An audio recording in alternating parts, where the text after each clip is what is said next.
Hi friends, good evening. ఈరోజు మరో మంచి టిప్తో వచ్చానండి.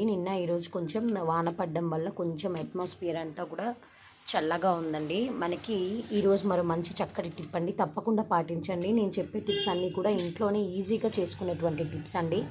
కష్టపడి మనం ఏదో మనీ తీసుకొచ్చుకొని పెద్ద పెద్ద చేయాల్సిన అవసరం లేదు.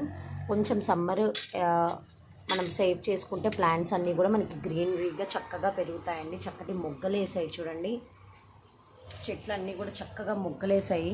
ఇవన్నీ కూడా మనం చక్కగా ఎంజాయ్ చేయొచ్చు.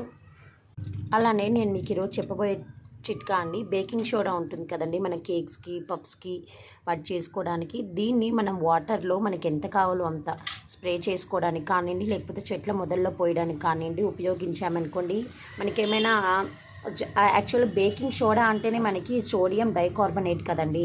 ఇది మనకి మొక్కలకి చాలా యూజ్ అవుతుందండి. చాలా బెనిఫిట్స్ వస్తాయి వీటి వల్ల మనకి. మరో